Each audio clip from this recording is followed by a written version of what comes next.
তৃণমূল নেতা বিশ্বজিৎ মণ্ডলকে গ্রেপ্তারির দাবিতে বিক্ষোভ, নারী নির্যাতন, জমি দখল এবং মারধরের অভিযোগ ওই নেতার বিরুদ্ধে এবং বসিরহাট মিনাখার ২ নম্বর ব্লকে এই ঘটনাটি ঘটেছে। তবে থানায় নির্দিষ্ট কোনো অভিযোগ এখনো পর্যন্ত জানানো হয়নি গ্রামবাসীদের তরফ থেকে। আপনারা দেখতে পাচ্ছেন একেবারে বচসায় জড়িয়ে পড়েছেন তারা। নারী নির্যাতন, জমি দখল এবং মারধরের অভিযোগ ওই তৃণমূল নেতার বিরুদ্ধে এবং তাকে গ্রেপ্তারের দাবিতে সরব হয়েছেন সেখানকার মহিলারা।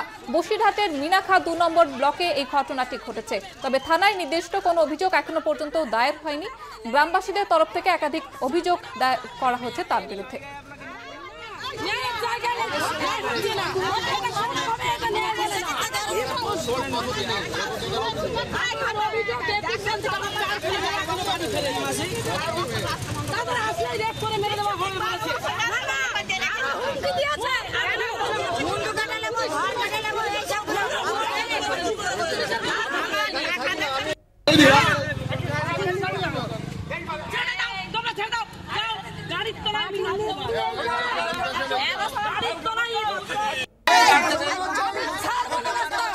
আপনারা দেখতে পাচ্ছেন সেই ছবি, যেমনটা জানা যাচ্ছে তৃণমূল নেতার গ্রেপ্তারের দাবিতে এবার সরব হয়েছেন মিনাখা ২ নম্বর ব্লকের মহিলারা। এ বিষয়ে আরো বিস্তারিত জানবো, প্রতিনিধি সন্দীপ চক্রবর্তী রয়েছে আমাদের সঙ্গে টেলিফোন লাইনে। সন্দীপ, কি অভিযোগ উঠে আসছে ওই তৃণমূল নেতার বিরুদ্ধে?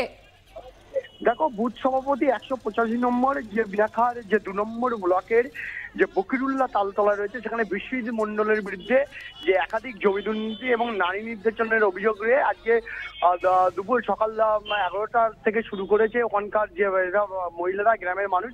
কলকাতা বাসন্তী হাইওয়ে, তুমি জানো, অত্যন্ত গুরুত্বপূর্ণ রাস্তা।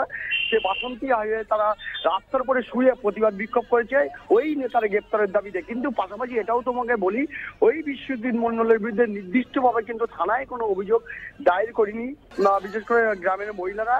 এছাড়াও তারা জানাচ্ছেন যে তার বিরুদ্ধে একাধিক অভিযোগ রয়েছে। একদিকে মেচো গাড়ির টাকা আত্মসাৎ করা, অন্যদিকে জমি বা চরিত্র বদল করে দখল করে নেওয়া এবং এই নারী নির্যাতন সহ একাধিক অভিযোগের দাবিতে তারা বিক্ষোভে প্রতিবাদ শুরু করেছেন। ঘটনাস্থলে মিনাখা থানা পুলিশ গিয়েছে, পরিস্থিতি নিয়ন্ত্রণে আনার চেষ্টা করছে, কিন্তু এই অভিযোগ অস্বীকার করেছে ওখানকার তৃণমূল নেতৃত্ব। তারা দাবি করছে এটা সম্পূর্ণ রাজনৈতিকভাবে পরিকল্পনা করে লোকসভা নির্বাচনের আগে কালিমালিপ্ত করছে তৃণমূল কংগ্রেসকে। পাশাপাশি নির্দিষ্টভাবে তার বিরুদ্ধে কোনো অভিযোগ দায়ের করি নাই, এটা রাজনৈতিক ষড়যন্ত্র বলে শাসক দলের নেতারা বলছে।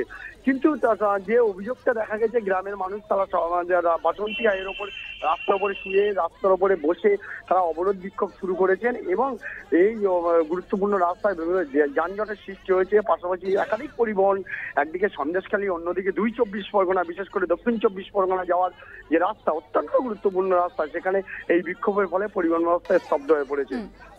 সঞ্জিত, কোথাও গিয়ে কি সেখানে সন্দেশখালী কাণ্ডের ছায়া দেখা যাচ্ছে? একেবারে দেখো, সন্দেশখালীর ঘটনায় আরো একবার উস্কে দিচ্ছে মিনাখার ঠিক পাশের ব্লক, অর্থাৎ সন্দেশখালী একদিকে দ্বীপাঞ্চল, অন্যদিকে মিনাখা পাশের ব্লক। সেখানেই কিন্তু সেই আন্দোলনের কোনো ছায়া এখানেই কিন্তু উঠছে বলে এমনটাই মনে করা হচ্ছে। কিন্তু যে গ্রামের মানুষ, যে সন্দেশখালীর ঘটনা কি ছিল, যে অভিযোগ করা হয়েছিল থানায়, কিন্তু এখানে অভিযোগ কিন্তু এখনো কোনো নির্দিষ্টভাবে ওই নেতার বিরুদ্ধে করা হয়নি।